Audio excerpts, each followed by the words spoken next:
Matondo mingi bandeko balandi buko misano yenge kino bambote na bino banso epai kozwami kolanda biso tata ngonza yambo ya kokota na maso bozongisi lokumu tata mokelu mbasi kapita pene mwanda kongo nde mfumuki mbangu wapi oyo kolakisa biso lolenge ya kozala ya malonga elongi ya fumuki mbangu nde elongi ya nzambe na mosuni kozala ya fumuki mbangu nde kozala ya nzambe na mosuni mpona biso bandi fumuki mbangu liziba ya biyano ya tombwa ya bayindo fumuki mbangu longengo na biso ya bayindo ya ntungulu matondo mingi matondo pe lokumu na yaki mbavita mopesi bomoi na ye na kilolenge mpona sango oyo etika na biso bayindo ebongo mbuta machuwa mapinga nilonga ngambe mobali ikoi mobali wapi iye alukaki tombwa ya bandiko ne bayindo kati na mfuwa vile matondo bongo na basantu balongo na biso banso batelamaki mpona koboya injonction occidentale kasi bongo kopesa kiboyindo esika na ngulu ya malongo matondi na bana bilaka epai boswami wapi oyo esi balamuki bazoluka bongo boyindo etombama ebongo endimama na bandeko bayindo basusu matondo bongo banganga ngunza bangunza mason oyo bongo bayebaso oyo bazosala mosala ya éveil ya conscience ya bayindo biteni biso bazwami koluka bongo bomoko ya bana bayindo mpo litombwa na biso matondo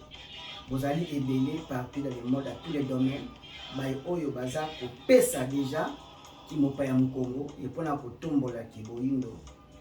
matondo mingi mokakozwa baye bo bazana na ngambu ya bunzamba bapaya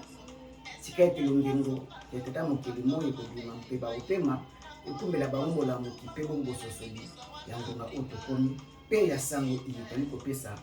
ntango na ntango matondo mingi matondo lelo toyepamba te actualité za kosenga na biso to éveiller opinion et to pesa ba point de vue ba lecture spirituelle ba citation oyo eza koleka miteni ya Congo pe Afrika na lelo bongo tozwami na événement ya bozongi ya minu to bongo biteni ya nzoto ya Mbuta Lumumba ingeta yango wana gouvernement a s'organiser pe bongo ya Congo pe ya Belgique biteni pe ya libota ba s'organiser mpona kokende kozwa nzoto tokende kozwa iteni ya nzoto ya Mbuta Lumumba wapi oyo azali nzambe na biso na iteni ya politiki to bandeli malamu wapi oyo azali mbasi kapita tutobonga nzambe na iteni ya politiki bakeye kozwa biteni ya nzoto na ye lenge yango etalisani na molongo pe ezonga na mabele bakoko na ye neteni ya sankura bimeleli ya mabele ya Congo nde bongo tolanda image ya mbongo tozongela bino tokotabona mozindo ya mai oyo tosala lecture spirituelle événement wana pamba te toyebaka malamu tokoki kondima nyonso ya kiboyindo toana droit te ya kopesa litoi na oyo nyonso ezali bongo ya kimopaya pamba te lokuta euta na mopaya mopaya nde moto lokuta za kotenir lokuta oyo aza kondimisisa biso yango pamba te epai asali makambo na ye moto azalaki te ya koyaka na lisolo oyo preuve kozala te kasi bato ya bwana pe ya mayele bakomettre yango en doute pamba te sans preuve tokondima ndenge nini e loposo pe mbesi akosa na biteni ebele e bomoi na ye eza bomoi ya lokuta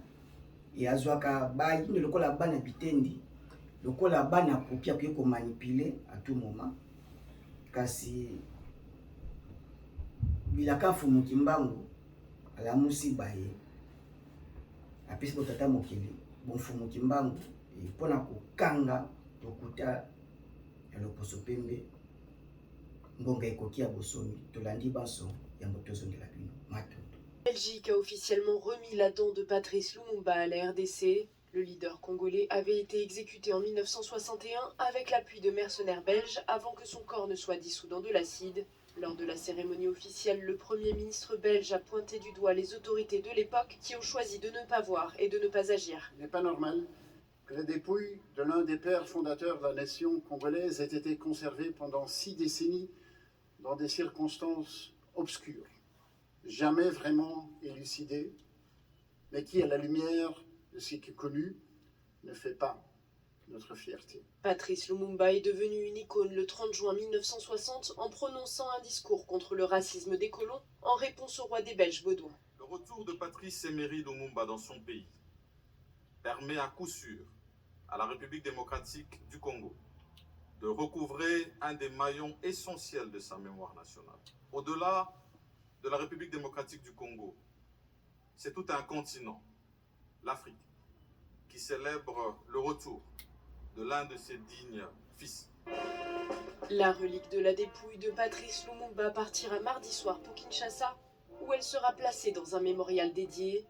Le cercueil fera ensuite étape dans les lieux emblématiques de son parcours.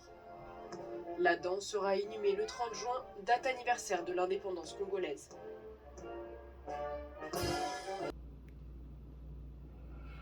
Matondo mingi bandiko balandi na bandi tozongi na studio na etando tolandi bongo ndenge nini bazongisi minu ba depuis na ye ba relique na ye izongi ingeta yambo bon yana tina atako sanduku wana pona minu toyebi te poids nini lolenge nini ya munene ya minu mais bon c'est pas spirituel ça ka honorer comment la grandeur ya moto Lumumba bibo batie na kesi oyo pena ya komona ngobo ya tina pe ya malonga donc eza titre honorifique tout est symbole tout est significatif grandeur na ye esengeli bongo moto Lumumba ti bakoma bongo eloko ekomisi ye bongo reconnaissance ya kiboyindo pamba tina discours wana oyo bazopesa Congo soi-disant l'indépendance le 30 juin 1960 nde Mutakasa asili koloba na ye akomisi loposo pembe ndenge alingaka le moto Lumumba azalaki tu prévite na discours à improviser veut dire mokila molimo ekomotungisa mwana na ye wapi ngonga ekoki sengeli solo lobama ina bosembo ya lobaki lolenge tozwaki indépendance makila toméritaki yango po tozwa pasi tobundelaki yango et puis kotitoye biso bazwaki biso batu te donc à remettre les pendules à l'air et l'Occident s'épélité na présence ya Baudouin roi Baudouin s'épélité donc koto na conscience actuelle moto Lumumba azaki un peu gentil akopona ba mot pour la conscience actuelle mais vraiment roi na yebti soki alingaka kozwa bibutu alingaki atelema alingaki apike crise po maloba oyo alingaka loba na moment oyo ya conscience afumuki mbako ndenge yeboye telingi ezala makasi mingi moto Lumumba abotamaki po asuka bongo et abotamaki po na makambo yango donc aza molimo mobima liteni ya politique aye po atracer ligne politique donc azali tukolo babongo kimaya donc aza mbasi ya politique aza nzambe tolobaki ya piteni ya politique aza n'importe qui te moto Lumumba et na 35 ans déjà na ba 30 à 35 ans déjà ilembe monani voilà moment espace ya temps ezaka idéal eza chiffre trop mobimba oyo vibration mutu ayaka bongo koconfirme likabo ayaka bongo koconfirme ki bonzambe na domaine ebongo azaleleli mutu aza bongo mbasi kapita nete ni ebongo azwamaki matondo mingi Mbuta Lumumba azalaki na avance balobi à 50 ans na ba contemporain donc et makambo azosala ba comprendre qui était mais lelo ba lumumbiste presque par parti politique nyonso ba komi ba lumumbiste. L'Occident a sepelaki na Mbuta Kasa pamba te mbusa président Kasavubu Mbuta Kasa azaki bongo na religion étrangère pro-catholique azaki bongo mutakokumisa Occident physique et spirituel les alliés andimami na loposo pembe kasi na bakoko babiso bakolo Congo spirituel et ndimine Mbuta Lumumba parce que ça qui preuve physique. Donc l'Occident azondima bato oyo bazokumisa technologie na ye politique na ye bazoko bumba mena bonzambe na religion na ye bato oyo azondima na ba même na temps toza. Donc ceux qui dirigeants politiques moko Occident azako honorer ye ko récompenser ko kumisa ko tanga kombo na ye et bino peuple Congo la race noire boté liki na dirigeant wanati ceux qui dirigeant na bino et l'Occident l'opposo pembe azako mépriser azako loba maloba na koloba ya lokuta pona ye et bino bondima mokonzi wana boyamba ye po l'Occident azondima ba oyo baza ba poye bazoko promouvoir ba valeur occidentale yango ye azotombola bango azako ndima bango Mbuta Mandela ba nyonso wana et baza bénéfique ya l'Occident et baza moins baza na désavantage na biso batiki nini basali nini batracer nzela nini o l'homme noir fa bimelela na kibombo oyo jusqu'à na tango toza nango l'homme noir place les anini na scène internationale l'homme noir doit peser wapi et toujours division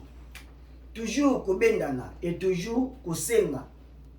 basu na biso incapable de trouver solution à problème na biso. Or Mbuta Lumumba déjà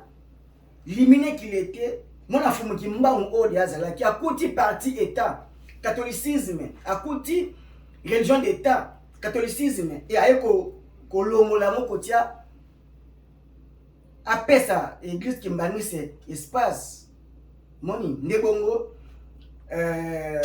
ayebongo kosala état laïque mais c'est surtout pousanaki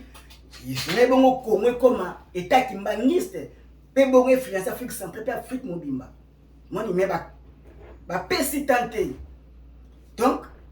le 30 juin 60 bango botika biso le 17 janvier 61 quel espace ya temps wana batiki kutu biso tenté 11 jours après sécession katangaise Mbuta Tshombe a telemi na puta ya Belgique omoni et lelo Mbuta Lumumba ba monter scénario nyonso basalaki bakei na ye na Katanga kala pene ya aéroport wana ba village wana pembeni bapesi Moïse Tshombe bongo cadeau oyo tolobela lelo minu ya Mbuta Lumumba matondo mingi oyo ebatami ya nde réalité ya nde bosolo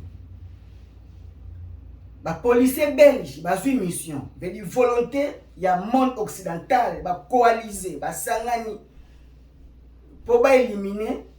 nkoi mobali léopard na biso na zamba pamba te na zamba tola banyama o baliaka matiti ba herbivore o baliaka misuni ba carnivore. Donc zamba poza la zamba bokasi na zamba foni nyama makasi azala kasi bamoni danger ya léopard Mbuta Lumumba il faut ba éliminer ye mais bakoluka banani bakoluka ba pro occidental ba pro chrétien nde bazwi ba leader politique époque wana et posa ya mundele mais ba exécuteur batu ba indo ende bandimi ko livre ndeko na bango babotama mokonzi menangonga nango okomi mokonzi mais obote na likaba kozala mokonzi babotamaka mobali bakomaka mobali leo komi na responsabilité okomi yango siko lolenge kibomasi pe lokola Mbuta Lumumba batindie baservi Mbuta Mobutu oye atombolaki secrétaire na ye batombolaki ye na mapinga ye kaka mutu azwi troupe wana soutenu par les occidentaux atie mutu na résidence surveillée baorganize mpe na fuitu yango kaka bango mosusu bayaki na badivision entre bango to éliminer politiquement te physiquement azomina sika aza danger mpona biso na badiscours wana nyonso nde kosala ete Mbuta Lumumba babi te ifo totinde mpe ennemi na ye ecombe akoservir biso tobombama ye abima ecomba ye kozwa Mbuta Lumumba totala na bilili nyonso ndenge nini toyeba sango ete Mbuta Lumumba batia ye na tono acide témoigne nazalaki wana oyo azalaki la race noire ndio na biso azalaki na po atémoigne bazali kaka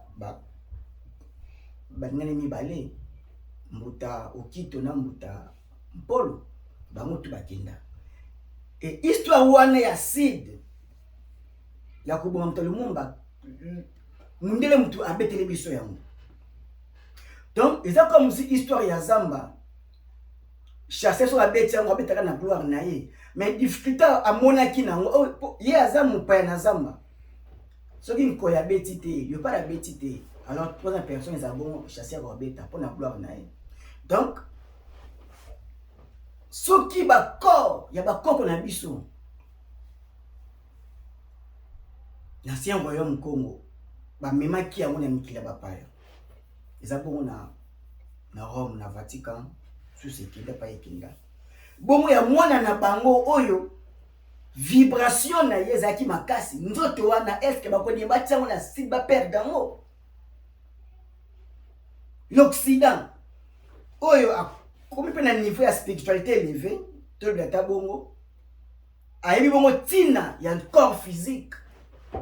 akondima a perdre corps physique politique wana nzama politique wana parce que lisolo wana ya sidi ye mtabetamo ingeta so kotia des corps wana ya Mbuta Paul na Okito tu es d'accord mais corps Mbuta Lumumba est-ce que si c'est ça vrai est-ce que c'est vrai na bilekweleki na Royaume-Uni ba docteur bazwi mbongo nango ba comprendre que il y a source intelligence eza bongo la femme africaine ya zobota ba cerveau na histoire humanitaire mayele efana na kiboindo mayele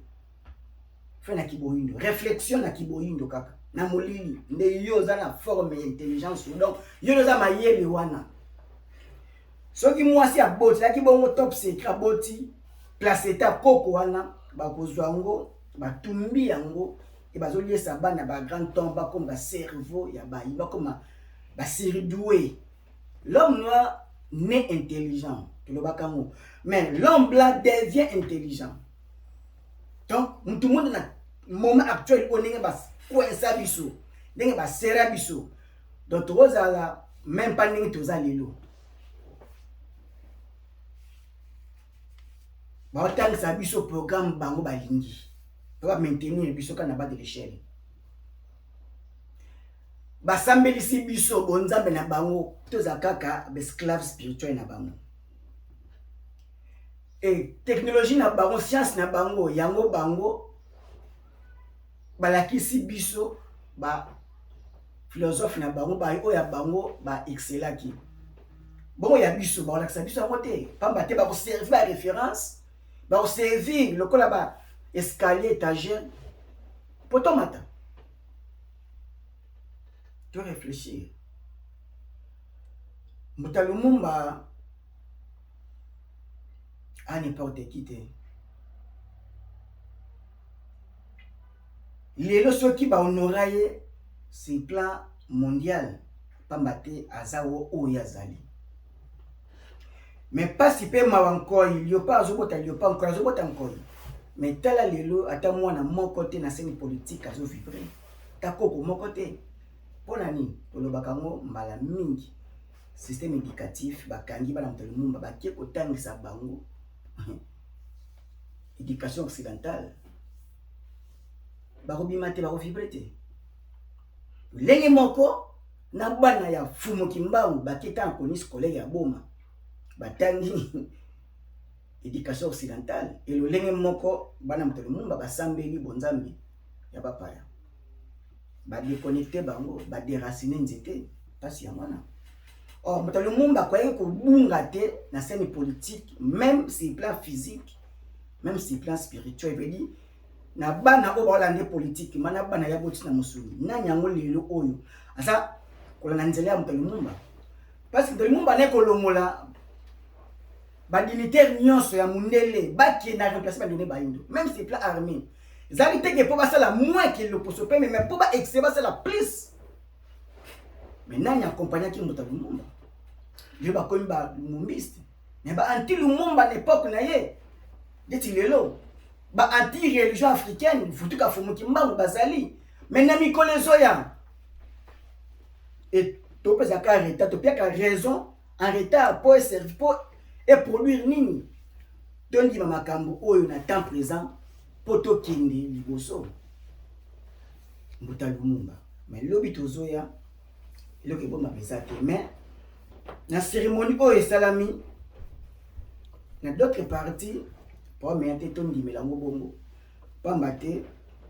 banimateur ya ba institution baza oyo bazali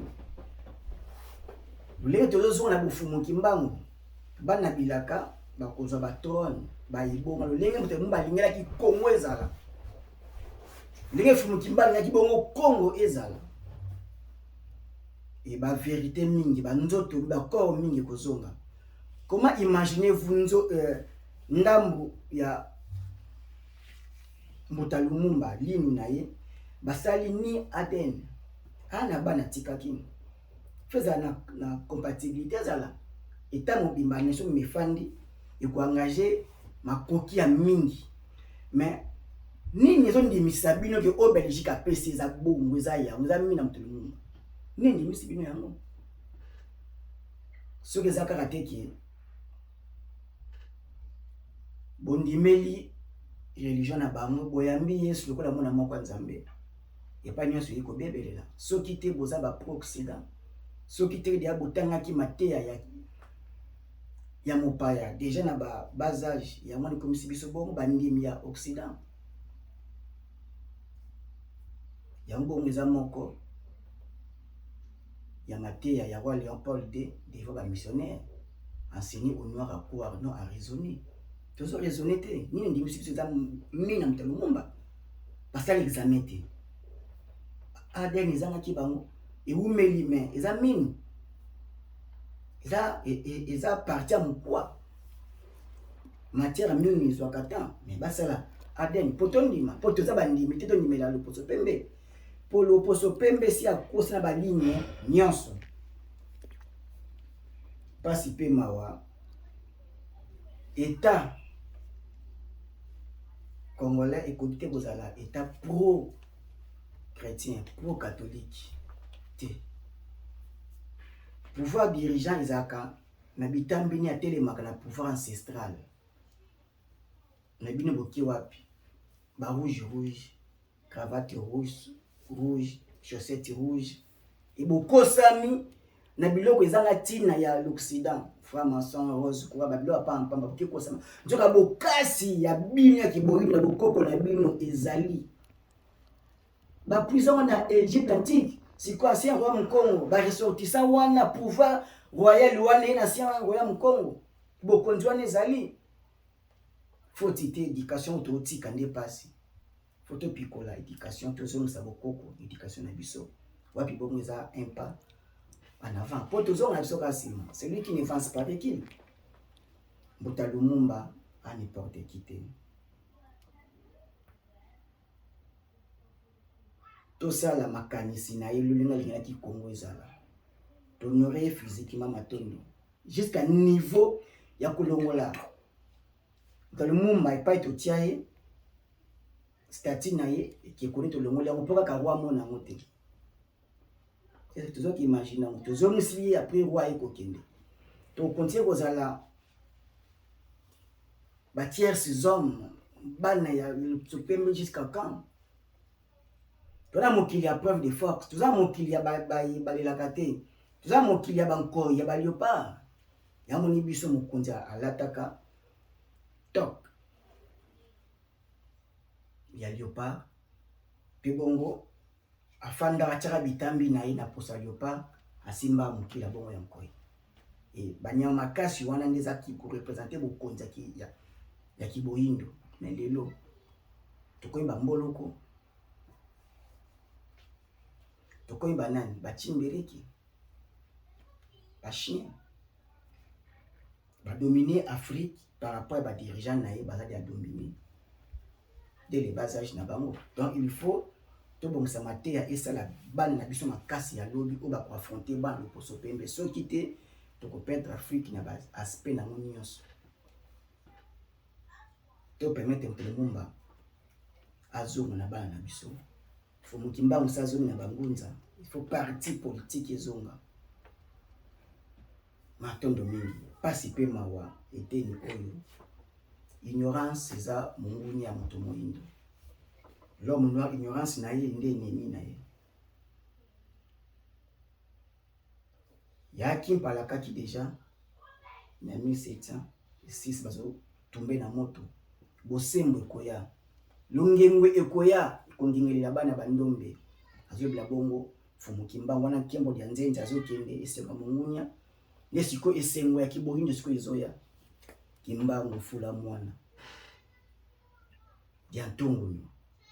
ngonga ekoki fumukimba to tie na centre soki fumukimba to tie na centre te na bomo na biso te eza bongo kozonga sima ya bana bana Mbuta Lumumba ingeta azali mutu ya tina na biso topesi lokumu na cérémonia ndenge elekeleli atako etunaki mituna te me na banzi lobi ezoya vérité ya solo ekoyebana banzoto bakoko na biso ezotu ekotungisa bango bakozanga pongi pe banzoto ya banko ya banzambe na biso ekotungisa bango bakozanga pongi mbule kobeta po etondisa mikili ya poto moto kopela po etumba mikili ya poto bakoloba vérité mikolo ezoya histoire ya biso bayini ekokomama na Washington a toza te na Grande-Bretagne te Belgique France te sera écrit par Denis Lunza par biso bayini bana fuluki mbangu balandi bitambi ya Mbuta Lumumba totombola Mbuta Lumumba pa ebongo tozali kimia komabota babino matongo